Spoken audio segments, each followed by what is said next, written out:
नमस्कार, national today 24/7 news देख रहे हैं आप। मैं हूं आपके साथ कनिका। प्रयागराज महाकुंभ में श्रद्धालुओं में आस्था के अलग अलग रूप दिखाई दे रहे हैं। प्रयागराज महाकुंभ में संगम में पवित्र स्नान करने के लिए गाजियाबाद के रहने वाले डॉक्टर उमेश पंत और उनकी 19 साल की बेटी उमंत पंत ने साइकिल पर ही गाजियाबाद से प्रयागराज का सफर तय किया है और पवित्र संगम में डुबकी लगाई है। 10 फरवरी को पिता और बेटी गाजियाबाद के वसुंधरा से रवाना हुए थे। 15 को महाकुंभ पहुंचे और 19 फरवरी को वापस गाजियाबाद आ गए। साइकिल पर गाजियाबाद से प्रयागराज की यात्रा करने में कुल 75,000 रुपए खर्च आया। पिता और बेटी ने हर दिन 130 किलोमीटर साइकिल चलाई और 3-3 घंटे लगातार साइकिल चलाई और मंजिल तक पहुंच गए। साइकिल से प्रयागराज कुंभ पहुंचने के पीछे मकसद लोगों को स्वास्थ्य के प्रति जागरूक करना था। शुरुआत में पिता पुत्री को प्रयागराज की यात्रा साइकिल पर काफी कठिन लग रही थी, लेकिन घर से निकलते ही चंद किलोमीटर चलने के बाद ही चुनौतियां खत्म होने लगी। तो वही विभिन्न स्थानों पर लोगों ने पिता पुत्री का स्वागत सम्मान किया और हौसला बढ़ाया। महाकुंभ जाने के लिए 25,000 रुपए की 2 साइकिल पिता पुत्री ने खरीदी थी। तो वही डॉक्टर उमेश हर दिन 30 किलोमीटर साइकिल चलाते हैं और महीने में 1000 किलोमीटर का साइकिलिंग का टारगेट रहता है, जिसे वह बीते 7 सालों से पूरा करते आए हैं। उमेश का कहना है कि शरीर सबसे बड़ी धरोहर है, इसे स्वस्थ रखना हमारी प्राथमिकता होनी चाहिए।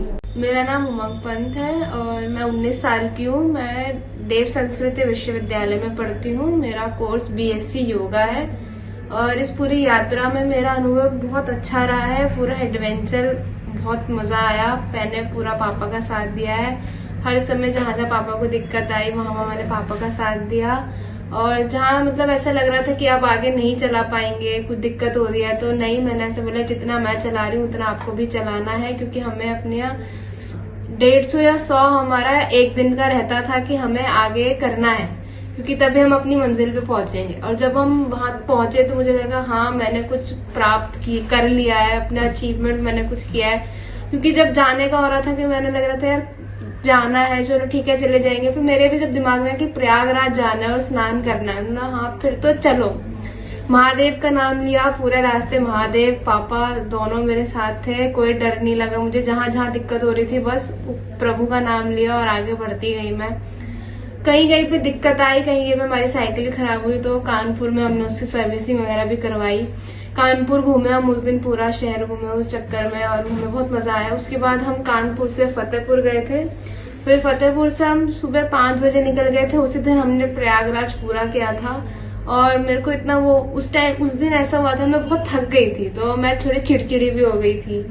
पर ये था कि मैंने वो चीज दिखाई नहीं अपने ऊपर, क्योंकि एटलीस्ट हमने इन दी एंड आके हमने वो चीज अचीव कर ली है। तो फिर मैंने सोचा कि यार इस चीज को सामने ना दिखा के उस चीज को हम उस चीज से खुशियां मनाए। और उस टाइम पे हमारे यहाँ बहुत भीड़ भी हो रही थी, तो हमें होटल वगैरह बहुत कम मिल रहे थे, तो हमें आश्रम वगैरह कोई मिला था, तो हम वहां रहे थे उस पूरे दौरान। और फिर हमने वहां लोगों को बहुत जागरूक भी किया कि साइकिल चलाने से हमें इतना कुछ प्रेरणा वगैरह मिलती है। हाँ, और वहाँ ये था कि धर्मशाला में हमें ये हो रहा था कहीं कहीं पे बेड नहीं मिल रहे थे, तो कहीं हमें जमीन पे भी सोना पड़ रहा था।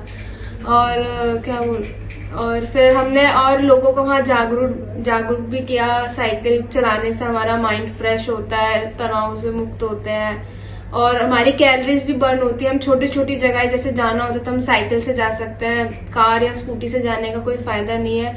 उससे हम बस ये है कि दिखावा कर रहे हैं कि हमारे पास ये सब चीजें हैं, हमारे पास ये सुविधाएं हैं। मेरे और बाकी जो मैंने जितना सफर में जितना नोटिस किया, ज्यादातर लोगों को गाड़ी से जाने की इतनी जल्दी हो रही थी, उस चक्कर में बहुत जाम लग रहा था। धूल मिट्टी पोल्यूशन कुछ ज्यादा हो रहा था उस एरिया में। जैसे हम प्रयागराज से 20-30 किलोमीटर दूर होंगे, वहीं से इतना जाम लग रहा था। मुझे लग रहा था कि लोग अगर साइकिल से जाना शुरू कर दे तो ये भीड़ कम होगी, और जिन लोगों को मौका नहीं मिल रहा है, जो नहीं जा पा रहे हैं, तो वो लोग भी जा पाए। जैसे ट्रेन में बहुत मतलब ट्रेन में बहुत ज्यादा वो हो रहा है कि पॉपुलेशन बहुत बढ़ रही है, धक्का मुक्की हो रही है। तो इससे अच्छा ये है कि जो लोग इतना कर रहे हैं तो इससे अच्छा वो साइकिल ले और साइकिल से जाए उस तरफ, तो ज्यादा अच्छा रहेगा। तो मेरे को बहुत मजा आया। मेरा नाम उमेश पंत है और मैं एक होम्योपैथिक चिकित्सक हूँ और स्वास्थ्य के क्षेत्र में मैं काम करता हूँ। मेरे मन में महाकुंभ जाने की प्रबल इच्छा हुई और जब मैंने जाने की इच्छा हुई तो मैंने देखा कि जिस तरह से जाम और ट्रेन और रोड्स पे जो दिक्कतें हैं, जाम से बचने के लिए फिर मैंने सोचा कि मैं एक नई तरीके से इस प्रयोग को करूँगा। और मैंने साइकिल से जाने की ठानी और इसमें साथ दिया मेरी बेटी ने भी। तो ये यात्रा जो है कहीं थोड़ी कठिनाइयों के साथ भी रही। तो जगह जगह में एक नए अनजान शहरों में अलग अलग शहरों से गुजरते हुए हम गए। कभी रात हो जाती थी, कभी हमें ये दिक्कत भी हुई कि हम कहाँ रुकेंगे, कैसे रुकेंगे। नए नए लोग, अनजान लोग मिले। अनजान लोगों के साथ में हमने जब बात की तो हमें जब धीरे धीरे हम लोगों से मिलते रहे, कई लोगों से हम कई सौ कई हजार लोगों से हम मिले और बाद में धीरे धीरे हमारा डर जो है खत्म होता रहा और हमें किसी भी तरह का फियर नजर नहीं आया। जब हम लोग कन्नौज में रुके तो मुझे कन्नौज बहुत अच्छा लगा। बहुत वहाँ की, उसे इत्र का शहर भी कहा जाता है, महकता हुआ शहर है और वहाँ का इत्र जो है सब जगह जाता है।